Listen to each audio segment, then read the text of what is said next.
Hello students and welcome back to my channel Anomics Hub. So आज हम आपके सामने लाए हैं What is this new education policy 2020. बहुत दिनों से इसके बारे में बात भी चल रही थी और काफ़ी टाइम भी हो गया इसको आए हुए एंड सबके दिमाग में एक क्वेश्चन था कि आखिर ये न्यू एजुकेशन पॉलिसी क्या है, राइट? तो आखिर ये इतना न्यूज़ में बाकी जगहों पर इतना क्यों स्प्रेड हो रही है, इसका क्या ये रीज़न है, क्या इसके एम है, इसका ऑब्जेक्टिव क्या है, किन एरियाज़ को ये कवर करता है? ठीक है, हम लोग आज इसके बारे में डिस्कस करने वाले हैं। तो वाई इन न्यूज़? तो रिसेंटली जो हमारी कैबिनेट मिनिस्टर जो कैबिनेट है, यूनिट कैबिनेट है, उसने अप्रूव किया था न्यू नेशनल एजुकेशन पॉलिसी को 2020, जो लगभग 34 ईयर्स के बाद आई है। इसके पहले हम सभी लोग पढ़ते थे कोठारी कमीशन, ठीक है। अब जो हम लोग नया न्यू एजुकेशन पॉलिसी है इसके बारे में डिस्कशन किया करेंगे और आज के लगभग कुछ टाइम के बाद हमारा जो एजुकेशन सिस्टम है वो पूरी तरह से चेंज हो जाएगा, ट्रांसफॉर्म हो जाएगा। इसका एम क्या है, इसको क्यों इंट्रोड्यूस किया गया था? तो it's aim is to introduce the several changes in the Indian education system from school to college. तो इसका जो कवरेज है वो सिर्फ स्कूल के लिए नहीं है, ये साथ ही साथ कॉलेजेस को भी कवर करेगा। एंड इसका जो बेसिक पर्पस है वो ये है कि जो अभी तक का जो एकदम रोट लर्निंग हमारे सिस्टम में चल रही थी, रट्टाफिकेशन हो रहा था, उस सारी चीज़ों को हटा करके एक नई एजुकेशन सिस्टम को लाया जाएगा जो बाकी की कंट्रीज़ में है और काफ़ी हद तक सक्सेसफुल भी है। तो इसमें अब अपॉर्चुनिटी होगी हर एक बच्चे के पास अपने आप को सेपरेटली एक इंडिविजुअल एंटिटी की तरह रिप्रेजेंट करने की। तो क्या इसके फीचर्स हैं उसको हम लोग डिस्कस कर लेते हैं। So the NEP 2020 aims at making India global knowledge super power. कहा है इसने कि ये जो इंडिया है, जिसको हम कहते हैं कि बैकवर्ड कंट्री में आता है, ठीक है, इसके जो एजुकेशन सिस्टम है, हम कहते हैं कि हम बहुत अच्छी एजुकेशन प्रोवाइड करते हैं लेकिन फिर भी उसके बाद भी you will find that migration is more, people even migrate for studying in different countries, ठीक है। तो ये जो नया एजुकेशन सिस्टम है जो बाकी कंट्रीज में काफ़ी समय से चल रहा है वो हमारी कंट्री में अब लाया जाएगा और इसका जो मेन मकसद है दैट इज कि जो हमारी नॉलेज है ना, उसको ग्लोबल नॉलेज बनाया जाए। यानी कि ऐसा नहीं है कि सिर्फ वो कंट्री इंडिया तक ही लिमिटेड रह जाए। इस नॉलेज को ऐसा, यानी कि आज के आने वाले बच्चों को ऐसा स्ट्रांग बनाया जाएगा कि वो किसी भी कंट्री में जाकर के आसानी से अपने आप को प्रूव कर सकेंगे और काफ़ी हद तक सर्वाइव कर पाएंगे, ठीक है। और सिर्फ सर्वाइवल नहीं है, सिर्फ सर्वाइवल की बात नहीं हो रही है इसमें। इसी के साथ साथ आपके जो अपग्रेडिंग नॉलेज है, यानी कि हम अपना जो टैलेंट है वो बाहर जा करके क्यों वेस्ट करें या यूटिलाइज ही कर रहे हो। मान लो आप जा करके आप बाहर क्यों जा रहे हो? क्योंकि आपको हाई पेमेंट मिल रही है, अपॉर्चुनिटीज़ अच्छी हैं, जो अपॉर्चुनिटीज़ हमारी कंट्री में नहीं है। तो अगर हमें अच्छी अपॉर्चुनिटीज़ चाहिए, ठीक है, तो उसके लिए बेस्ट एजुकेशन होना चाहिए। तो इसीलिए एजुकेशन सिस्टम को बदलना बहुत इंपॉर्टेंट है। The cabinet also has approved the renaming of the Ministry of Human Resource Development to the Ministry of Education. ये सबसे बड़ा बदलाव किया गया है कि ministry of human resource development का जो नाम है उसको भी बदल करके अब मिनिस्ट्री ऑफ एजुकेशन रख दिया गया है। यानी कि पहले क्या होता था, ये जो ministry of human resource development था, ये सिर्फ और सिर्फ जो हमारा जो ह्यूमन है, यानी कि जो हमारे मैन पावर है, इनको एज अ रिसोर्सेज कैसे यूटिलाइज किया जा सकता है, किस तरह से एजुकेट करना चाहिए, लेकिन उतने हद तक इसमें कुछ ध्यान नहीं दिया जाता था, ठीक है। तो अब क्या होगा? अब इसमें जो मेन फैक्ट वो ये है कि अभी उसका नाम ही बदल दिया गया है। अब ये सिर्फ और सिर्फ एजुकेशन को फोकस करेगा, ministry of education. The NEP cleared by the cabinet is only the third major revamp of the framework of education in India since independence. तो ये तीसरी बार हमारा जो ट्रांसफॉर्मेशन हुआ एजुकेशन सिस्टम में, ये तीसरा एजुकेशन सिस्टम में ट्रांसफॉर्मेशन है। आफ्टर 1956 से तीसरी बार चेंज किया गया है, ठीक है। हम कह सकते हैं काफ़ी टाइम के बाद, इसके बारे में बात तो काफ़ी समय से चल रही थी, लेकिन चेंज ही अब जाकर के 2020 में हुआ। अभी देखना बाकी है कि कितनी हद तक ये इम्प्लीमेंट हो पाएगा। 1968 में भी हुआ था, 1986 में भी था। तो 2 earlier education policies were being brought in 1968 and 1986। तो जो सबसे पहली एजुकेशन पॉलिसी आई थी वो 1968 में आई थी और उसके बाद जो दूसरी एजुकेशन पॉलिसी आई थी जो कोठारी कमीशन की हम लोग बात करते हैं, दैट इज 1986, जो अभी तक चल रही है, ठीक है। और अब कौन सी आएगी, 1920 सॉरी अब आएगी 2020 की न्यू एजुकेशन पॉलिसी। तो इसमें क्या बदलाव किए गए हैं स्कूल के एजुकेशन सिस्टम को लेते हुए, तो हम लोग उसके बारे में भी कुछ डिस्कस कर लेते हैं।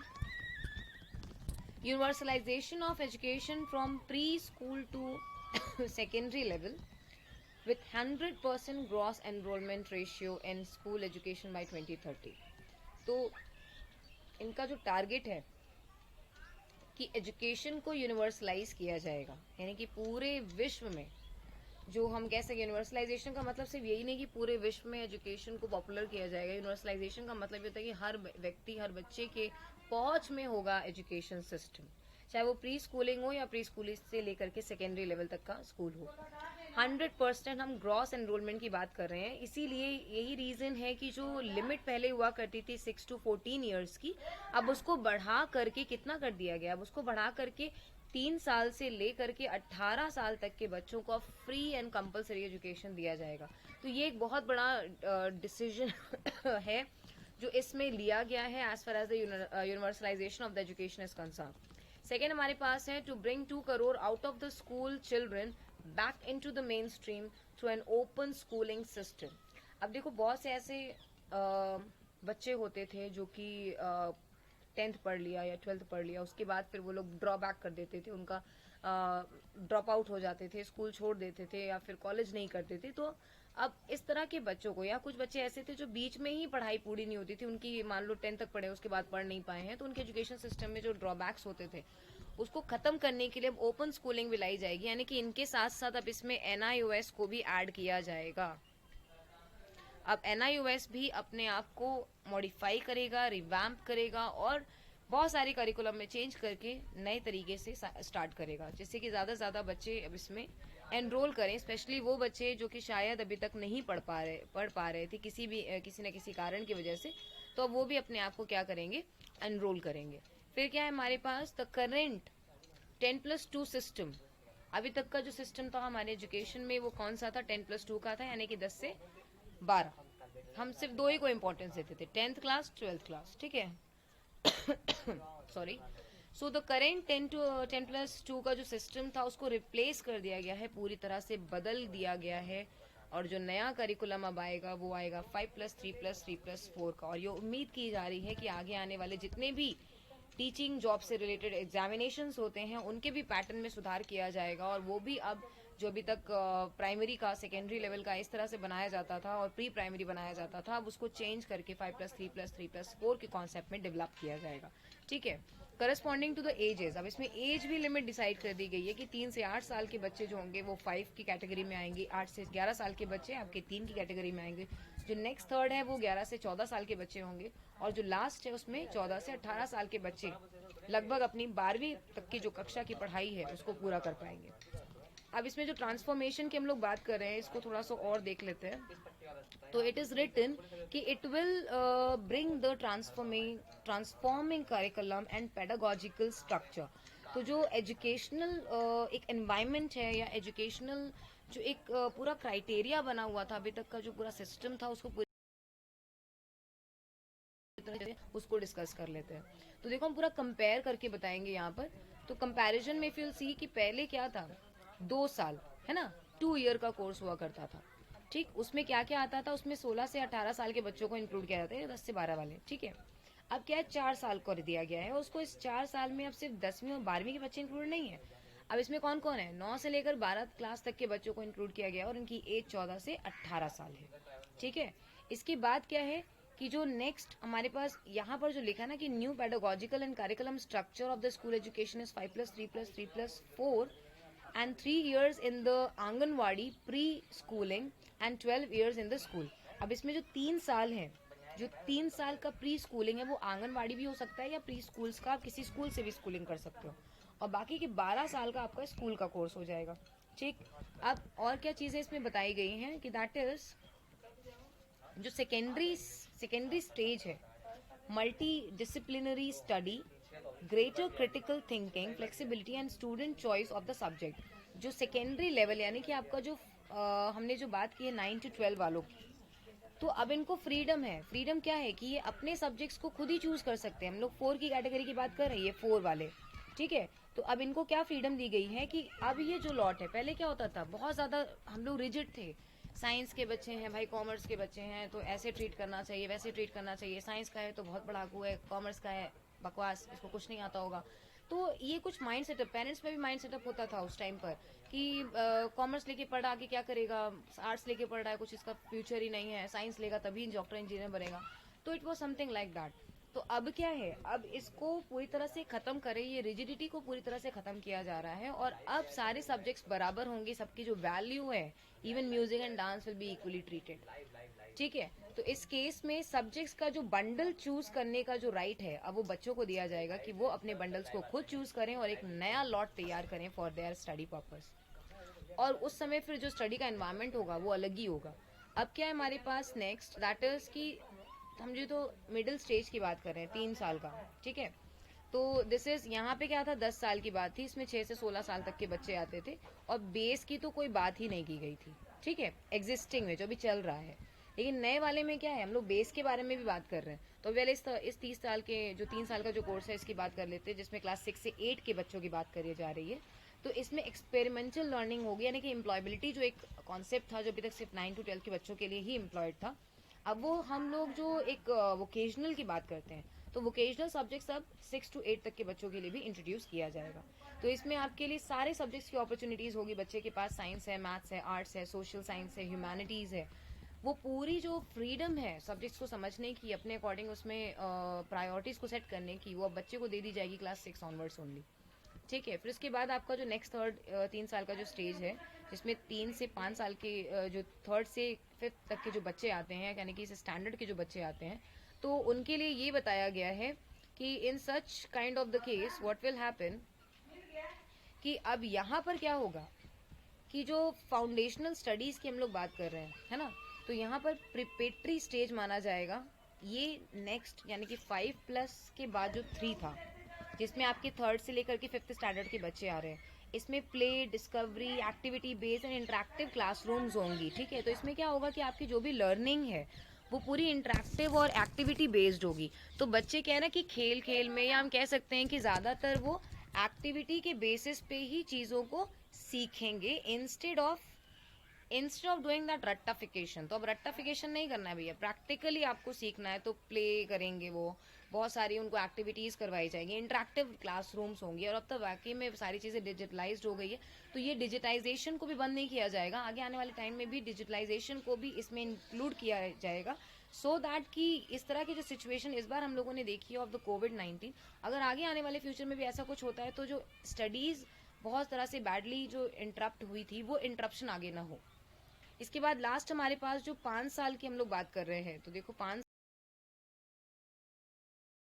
साल, ठीक है। इसमें क्या है, इसमें मल्टी लेवल कोर्सेज हैं, प्ले है, एक्टिविटी है। अब इस 5 ईयर में देखो 2 कैटेगरी में इसको डिवाइड किया गया है। पहला है आपका 3 साल का, जिसमें आपके पास आंगनवाड़ी या प्री स्कूलिंग, है ना, बालिका वधु टाइप का, ऐसा कुछ, बालिका वधु कह रहे हैं सॉरी, जो बालक वाटिका होता है उस तरह का कॉन्सेप्ट इसमें होगा। और बाकी के जो 2 साल हैं उसमें 1 और 2, यानी कि फर्स्ट क्लास और सेकंड क्लास को कवर किया जाएगा। तो ये इनका फाउंडेशनल स्टेज है। तो आई होप ये अब आपको क्लियर है कि ये जो स्टेजेस डिसाइड की गई है, ये सिर्फ ऐसा नहीं कि बस बना दिया गया है, इसका कोई कॉन्सेप्ट नहीं है इसका, या फिर कोई सेंस नहीं है। तो there is not such type of things, it all has a concept, ठीक है। अब हम लोग नेक्स्ट देखते हैं और क्या हमारे पास है।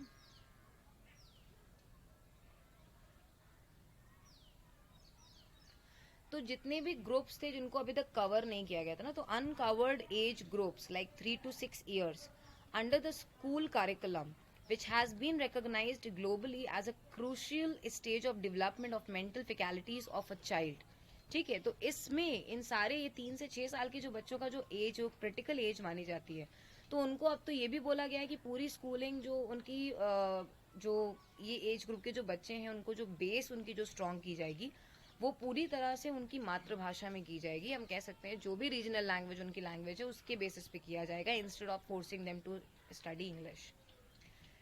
फिर क्या था कि it will also have 12 year schooling and 3 years of anganwadi and pre schooling. तो इसमें जो कॉन्सेप्ट है आंगनवाड़ी और प्री स्कूलिंग का वो इसी में इंक्लूड कर दिया गया है। तो ऐसा नहीं है वो आंगनवाड़ी में जो बच्चा पढ़कर आता है उसका कोई वैल्यू नहीं रह गया, या जो बात की स्टडीज है उसका कोई वैल्यू नहीं रह गया। तो अब सारी क्लासेस का एक वैल्यू होगा और सब में एक सर्टिफिकेट दिया जाएगा। फिर class 10th and 12th board examination to be made easier to test the core competence rather than memorize facts with all the students allowed to take the exam twice।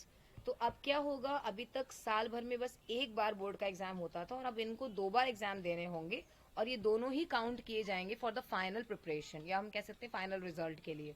Secondly इसमें एक most important thing क्या है कि अब बच्चे का रट्टाफिकेशन नहीं देखा जाएगा कि कितना वो रट सकता है, कितना लिख सकता है। ये देखा जाएगा कि कितना वो कैपेबिलिटी कितनी है, कितना इंटेलेक्चुअल डेवलप है, उसका कॉन्सेप्चुअल अंडरस्टैंडिंग कितनी है, ये जज किया जाएगा। School governance is set to change with the new accreditation framework and an independent authority to regulate both public and private schools। जो स्कूल का गवर्निंग सिस्टम यानी कि जो हम कह सकते हैं पूरा क्राइटेरिया है, सेटअप है, वो पूरी तरह से ट्रांसफॉर्म किया जाएगा। उसका फ्रेमवर्क, एक नया फ्रेमवर्क तैयार किया जाएगा जो अभी सीबीएसई और बाकी हमारा जो यूजीसी है, एनआईओएस है, ये सभी मिलकर के अभी इसको तैयार कर रहे हैं, जो कि प्राइवेट और पब्लिक दोनों ही स्कूल्स में लागू किया जाएगा।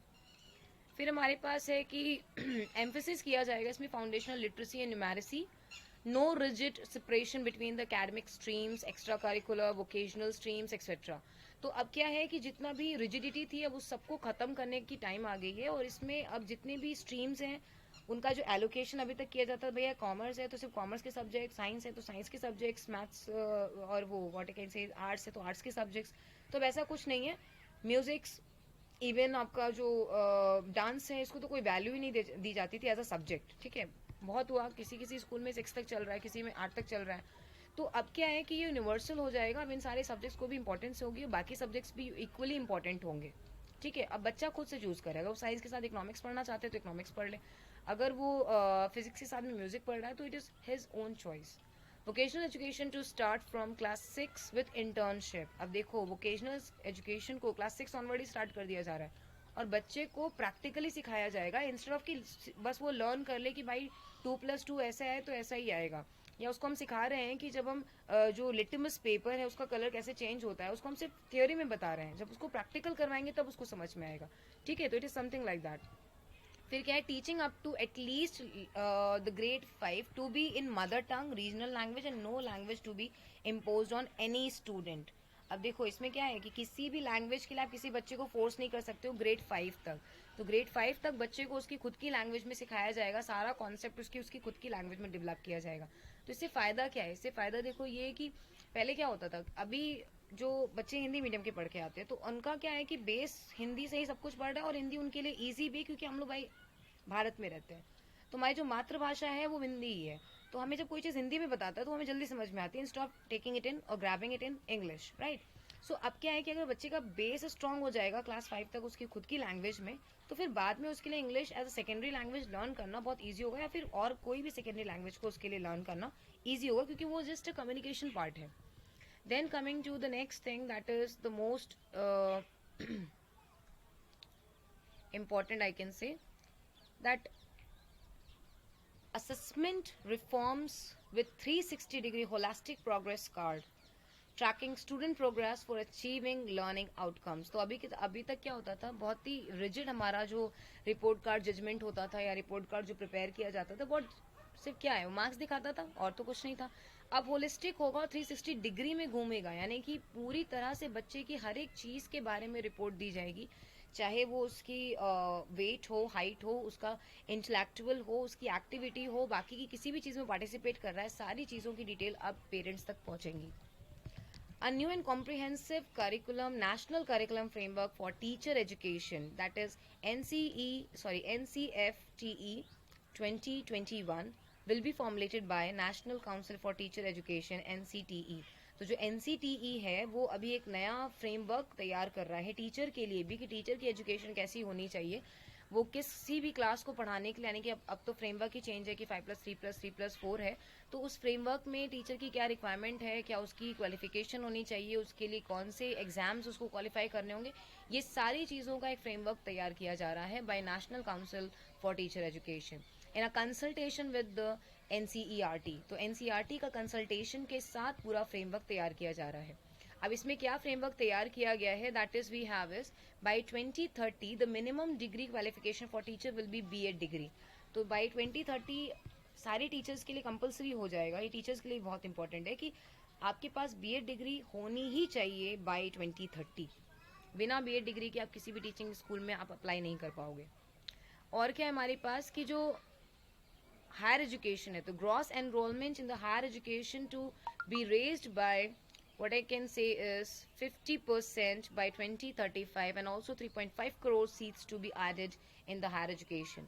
तो अब इसमें ये है कि जो सीट्स हैं जो अभी तक वैकेंट्स होती थी, बहुत सारे बच्चे बीच में एजुकेशन छोड़ देते क्योंकि भाई कवर कितना कर रहा है, फ्री एजुकेशन थी हमारे कंट्री में, दैट इज 6 to 14 ईयर्स। तो बाकी साल के जो 18 साल के बच्चे हैं जो कि 12वीं कक्षा में उस समय तक होते, तो उनके लिए कैसे एजुकेशन पूरी करेंगे अपनी। तो जो अफोर्ड नहीं कर सकते हैं तो उनके लिए अब 3 से लेकर के 18 साल के जो बच्चे हैं उनके लिए फ्री एंड कंपलसरी एजुकेशन की गई है according to NCF, that is NEP 2020। The gross जो हमारा एनरोलमेंट रेशियो होगा वो बढ़कर हो जाएगा अब 26.3%। Holistic undergraduate education will be flexible curriculum and can be multiple and can be of 3 to 4 years with the multiple exit option and appropriate certification with this period। अब जो अंडर ग्रेजुएट प्रोग्राम्स हैं, है ना, अभी तक क्या होता था, अगर आप बीच में पढ़ाई छोड़ रहे हो, ठीक 3 से 4 साल के होंगे, तो इनमें जब बीच में पढ़ाई छोड़ते थे तो उसमें आपका कोई सर्टिफिकेशन नहीं होता था, आपके उस पर्टिकुलर कोर्स की कोई वैल्यू नहीं होती थी। अब क्या है, अगर आपने किसी कारणवश अपना पढ़ाई छोड़ दी है, अंडर ग्रेजुएशन छोड़ दिया है ना, तो मल्टीपल इसमें एग्जिट ऑप्शंस होंगे और हर के लिए आपको एक सर्टिफिकेट प्रोवाइड किया जाएगा। MPhil courses will be discontinued and all the courses at undergraduate, graduate and PhD level will now be interdisciplinary। तो अब जो हमारा MPhil अभी तक चल रहा था या चलता आ रहा था, अब उसको पूरी तरह से बंद कर देंगे या रोक दिया गया है। अब अंडर ग्रेजुएट, पोस्ट ग्रेजुएट और PhD लेवल के कोर्स ही आगे चलेंगे। Academic bank of credits to be establish to facilitate the transfer of credits. देखो अभी तक क्रेडिट का फैसिलिटी जो होता था, अब क्रेडिट ये वो वाला क्रेडिट नहीं है कि आप उधार के बारे में बात कर रहे हो। क्रेडिट का मतलब होता है कि जितने भी कॉलेजेस होती हैं, सिस्टम नॉर्मली कॉलेजेस में होता है, तो कॉलेजेस में हर सब्जेक्ट का कुछ क्रेडिट होता है, कुछ वैल्यू होती है, हर सब्जेक्ट की कुछ ना कुछ क्रेडिट वैल्यू होती है और उसकी वैल्यू काउंट की जाती है ना। तो अब क्या होगा कि अब स्कूल्स में भी हर वैल्यू, हर बच्चे की जो सब्जेक्ट चॉइस है उसका कुछ क्रेडिट होगा, उतना क्रेडिट का ही उसको सब्जेक्ट लेना होगा। लाइक 16 है तो उसको कुछ 6 के, कुछ 4 के, कुछ 3 के, कुछ 2 के, इस तरह से अपने पूरे 16 पॉइंट्स को मेंटेन करना होगा। Multidisciplinary education and research universities at par with IIT and IIM, IIMS with or AIMS आप जिसको कहते हो, to be set up as a models for the best multidisciplinary education to of global standards in the country। तो जो अभी तक हम कह सकते हैं IIT और एम्स का जो एक पार्ट था, अब इनको और भी बहुत सारे स्टैंडर्ड्स पे अपने आप को प्रूव करना होगा और पूरी कंट्री में इनका एक अपना एक कह सकते हैं एक इक्वल लेवल से बात करेंगे और इनको भी एजुकेशन सिस्टम में विद स्कूलिंग स्टार्ट किया जाएगा। फिर national research foundation will be created as an apex body strong for the fostering of the strong research culture and building research capacity across higher education। तो जिस तरह से अभी हमारे एम्स और IIT के जो कॉन्सेप्ट्स हैं, जो इंस्टीट्यूट्स हैं, इनको इंक्लूड किया जा रहा है एजुकेशन सिस्टम में, यानी कि स्कूलिंग में ही ऐड किया जा रहा है, ये भी बच्चों को गाइड कर सके और आगे के लिए इनको तैयार कर सके।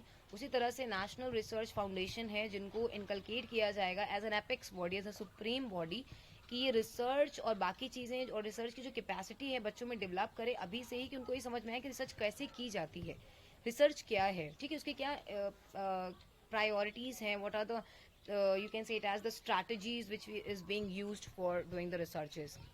Then Higher Education Commission of India, that is HECI, will be set up as a single umbrella body. तो हायर एजुकेशन कमीशन है वो एक सिंगल अम्ब्रेला की तरह काम करेगा और बाकी सारे बॉडीज को कवर करेगा in the entire education system excluding the medical and legal education.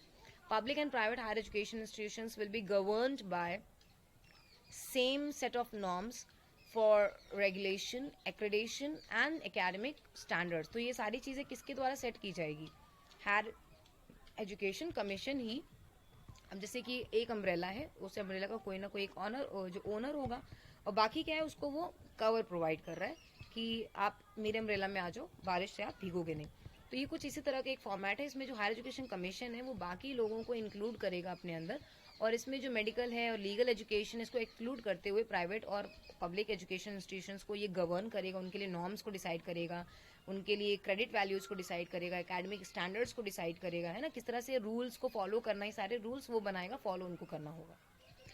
फिर इसके कुछ 4 इंडिपेंडेंट वर्टिकल हमारे पास इंडिपेंडेंट वर्टिकल्स हैं, दैट इज कि national higher education regulatory council, जो इसके अंडर में होगा, जो रेगुलेशन के लिए काम करेगा, यानी कि रूल्स को बनाएगा।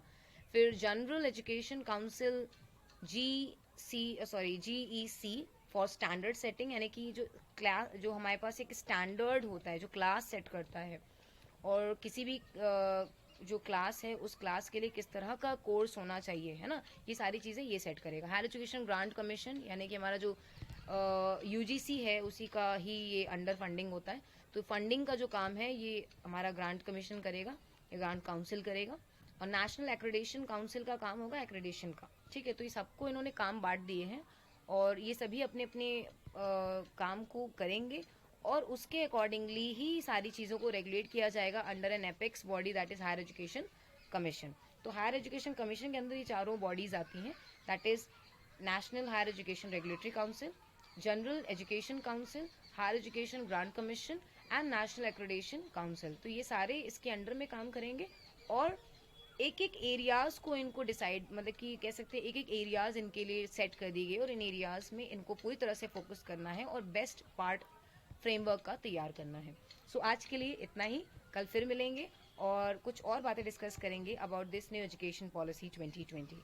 अगर ये आपके लिए कुछ हेल्पफुल रहा हो तो please do comment in the comment section, and if अगर आप नए हो इस चैनल में तो do subscribe to the channel and be stay tuned to the channel to get new notifications. Till then, goodbye and take care.